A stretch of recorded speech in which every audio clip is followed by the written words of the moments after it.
Hey, how you doing? This is Adam Post, publisher of more than 1,000 comic books and marketing expert covering Disney panics and kills comments as new Lion King trailer gets trashed. Let's get into the story. Before we do, please be sure you are subscribed to the channel.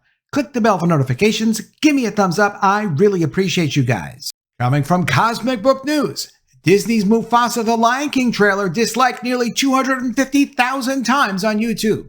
Yeah, it's been updated, and now it's almost 250,000 times as of now that people have disliked this trailer. They have 110,000 likes, and 110,000 likes is pretty good, but 250,000 dislikes is not so good. YouTube took off its dislikes function, so if you get an add-on extension in your browser, show YouTube dislikes, you too can see the dislikes as well as the likes on your YouTube videos. Worth having. It's interesting to see that feedback that YouTube tried to take away. So Disney has another Lion King movie coming this year, December 20th, 2024, called Mufasa the Lion King. This is the live animated prequel to the live action The Lion King movie. And the reason why you have to say like the live action version of this movie with this title is because Disney has done multiple Lion King movies. And one of the issues with Disney is, and this is why they're getting the negative feedback, is that because they own the property, there's no question Disney does own The Lion King. But because they own the property, they feel they can make changes to it that are inconsistent with other versions of the movie. And some of that will happen from time to time. Why would changes like that have to happen in the first place? If you're telling a story and you want to introduce certain characters and you want to tell the story in certain ways, you will have to make some changes from time to time.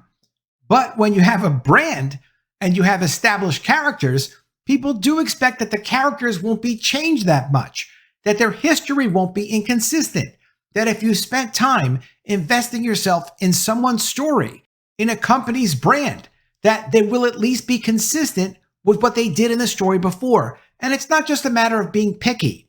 For the story to make sense, certain things have to happen. And those things that happen, just like in our lives, can't be taken back. They are real events. They dictate who we are as people. And they're supposed to dictate who these characters are. So they're supposed to come from a consistent background in setting, in events. It's one thing if you change the name of a location, but essentially it's the same location. Or if you introduce another character, but essentially everything else is the same and it doesn't change the nature of the main character's story. But in this case, Disney has gone so far as to include an ice-based setting. Snow, ice. I mean, there's not a lot of snow and ice in Africa. So you have to wonder, what are they doing? Why are they doing it? What they're doing is they're telling the story that they feel like telling at the moment, and they're slapping the brand Mufasa the Lion King on it because they know Lion King sells. And that's something that consumers are aware of.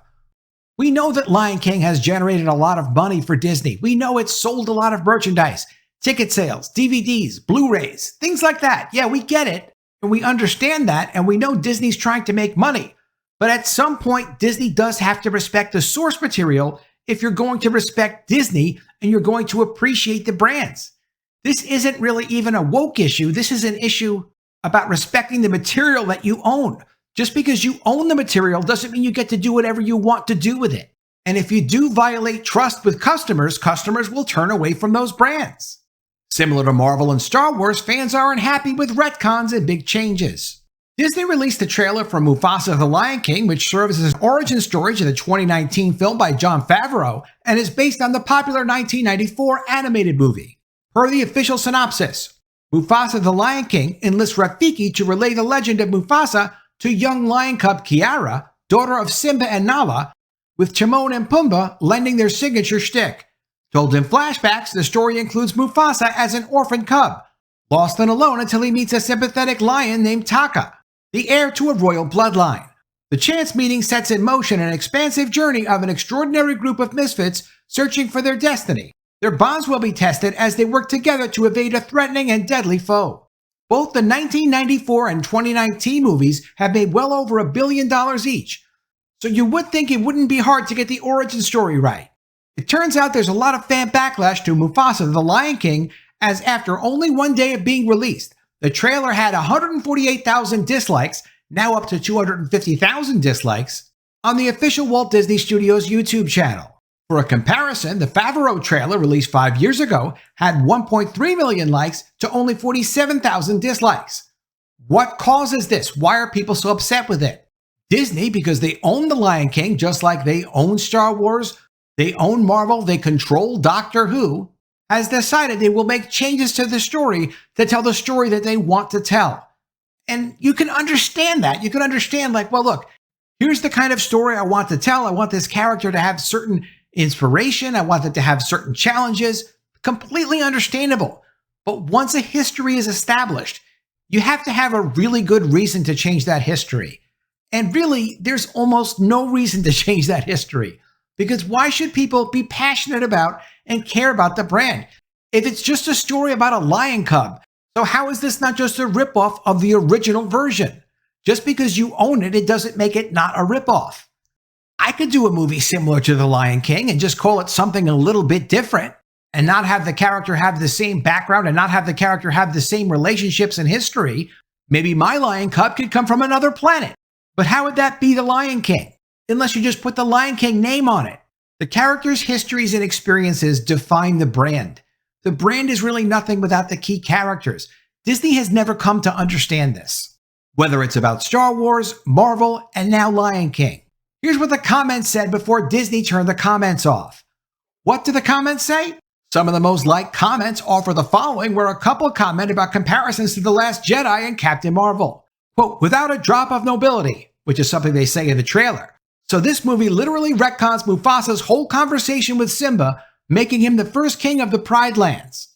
And Mufasa's conversation with Simba, who eventually would become the Lion King in the Lion King 1994 movie, was extremely iconic, very meaningful, and a big part of what made the movie so special. So they're saying, well, that never happened in the story because it's not convenient for this version of the Lion King, and it's not something these storytellers wanted to deal with when they were telling Mufasa's story. It's funny how Lin-Manuel Miranda agreed to write original songs for this movie instead of Moana 2. And someone else comments, I wish they were making this movie in their classic 2D animation style. And another says, without a drop of nobility, as he tossed his lightsaber over his shoulder. Of course, a reference to Star Wars. And another says, this should be an origin story of Scar. I'm imagining Mufasa scratching his face singing, I can't wait to be king.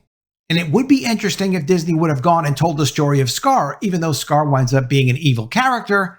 Still a very interesting story, and it probably would have done well for them, and they could have done something really cool with Scar and had it be a legitimate part of the story that they've already developed with The Lion King. And in another comment, so in this universe, Timon and Pumbaa were there the whole time too? They didn't even know who Mufasa was in 1.5, meaning Lion King 1.5, the animated version. They then updated their comment. Because people didn't seem to understand what I was saying. I said in this universe for a reason. None of the live-action remakes are canon to their animated originals. That's not how it works. Also, it does seem to make sense if they both made up this part of the story to Kiara to make themselves look cool. We'll have to wait and see how this movie turns out. And someone else here comments about the icy settings in the trailer. Ah yes, the famous snowy, icy winters of Central Africa. See, people who actually care about these movies and care about the characters are aware of what's going on in the movies and are aware of the backstories. And they're very interested to learn more about the characters. But when you learn more about the characters and it doesn't fit with what you already told us the story was, then people stop caring as much and they get very frustrated with it. It's not that the movie won't do so well, it's that you guys already have a substantial following. Do you really need to make a movie that cancels out a lot of what the history was of the characters that people care about? Disney's executives seem to say, yes, we can do whatever we want because we own it. That includes changing the story at any time. But Disney's fans say, no, you can't do that because we actually care about these things. That's why we go and see these movies. So that causes Disney to shut off the comments. From Cosmic Book News, Disney shuts off Mufasa the Lion King comments, now over 200,000 dislikes. Following all the backlash, the trailer dislikes, and the recent comments by the director, Disney disabled responses to the new trailer on YouTube.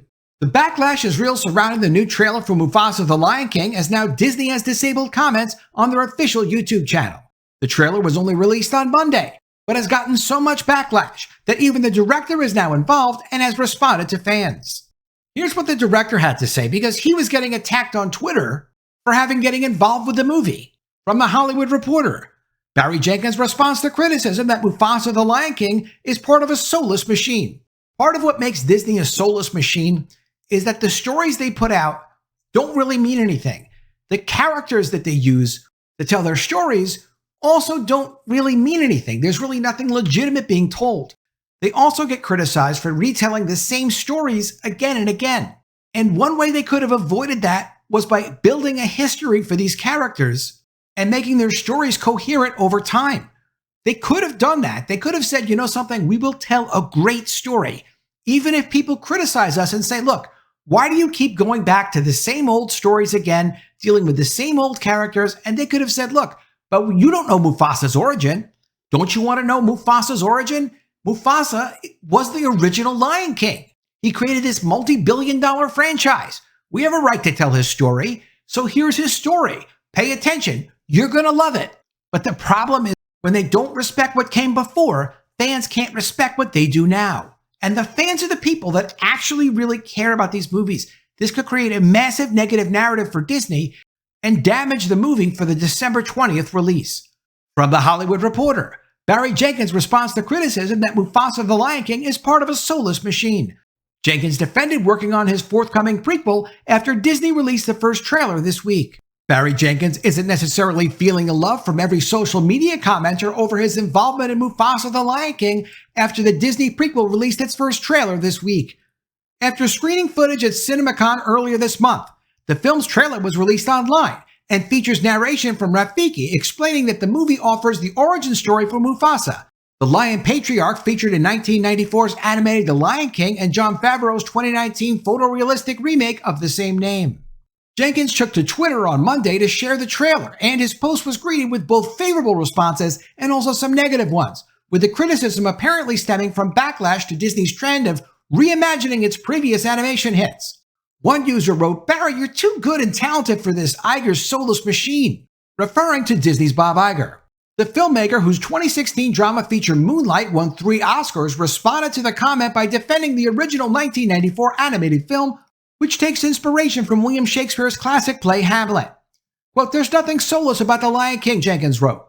"For decades, children have sat in theaters all over the world, experiencing collective grief for the first time, engaging Shakespeare for the first time, across aisles in myriad languages, a most potent vessel for communal empathy." And that's an excellent point. I'm with this Jenkins guy 100% about the original Lion King and about its introduction of Shakespeare to audiences. And many people will never experience Shakespeare beyond The Lion King. And a huge aspect of the story of The Lion King is taken from Hamlet from Shakespeare, which is brilliant writing and it's brilliant human drama. Nothing wrong with the original Lion King. This response, though, spurred another commenter who recalled having interviewed the filmmaker at the Toronto Film Festival when Moonlight first debuted to write, "That Barry Jenkins wouldn't have said what you just said." Jenkins appeared to interpret the comment as criticizing him for working on a family-friendly project and replied, "Bruh, what kind of logic is that? How about this? Here are a few videos from the same Barry Jenkins who premiered Moonlight, as you put it, showing some of the things I was doing in my spare time at the same time I was writing Moonlight." Jenkins then included videos from that time in which he discussed his work and advocacy that centered on children. When the commenter then responded that his initial remark was referencing the post stating that Jenkins is above, quote, Iger's soulless machine, Jenkins responded, "You said and that Barry Jenkins wouldn't have said what you just said. But it's cool. You said it. I responded. I'm done. I'm going back to work now. Much respect." A third user praised Jenkins as an extremely talented director and noted that very little good can come from the filmmaker addressing social media criticism. Jenkins replied, "Yeah, there's a quota and I just hit it," adding a laughing emoji. During his CinemaCon appearance last month, Jenkins explained that the Mufasa script resonated with him in part due to his fond memories of watching the 1994 original with his young nephews. Quote, "This film explores Mufasa's rise to become the iconic king that we will all know," he said at the time. "And yet, what I love about it is that it's so full of heart and it helps all these kids, like these same kids that I help raise. Stories with heart, stories with meaning, all of those things, excellent. Jenkins is on the right track, and all in all, this is probably a decent piece of fiction when you put the whole movie together. I'm sure Jenkins did a good job on it. However, what has to be understood, and Disney doesn't understand this, they must respect the history of their brands. They can't keep updating and changing the stories of the characters, their backgrounds. They can't have so much conflicting continuity. If certain things happened in Lion King 1.5 and Lion King 1, they have to respect those things or expect fan backlash. If they really have an important story to tell and they say, you know something, we need this to happen, it does conflict with some of the history of one of the animated movies, but it's really crucial to the story, okay, you do what you have to do. But every time you make a change like that, you risk damaging the brand, you risk insulting fans, you risk creating a negative narrative. It has to be done only if it really must be done. It's like nobody at Disney really understands or respects the brands that they own and control. It seems like Bob Iger runs Disney the way that Warren Buffett runs Berkshire Hathaway. I'm not comparing the two as managers or investors, but Berkshire Hathaway is very hands-off on the company he owns unless there's an absolute disaster. It's as if Bob Iger does not get involved with setting the tone or creating standards or discussing Disney's brands and how important it is to not disappoint fans who really love and care about these characters and these stories. I'm not sure how many decades have gone by, but it seems like too many decades have gone by since anyone really understood and cared about Disney's characters and Disney's brands, the ones they created themselves and the ones they have acquired from other companies. Let me know what you think of all this in the comments below. Always love to see your ideas. Please be sure you are subscribed to the channel. Click the bell for notifications, give me a thumbs up, and I'll see you again soon with another story. And if I don't see you, I will miss you.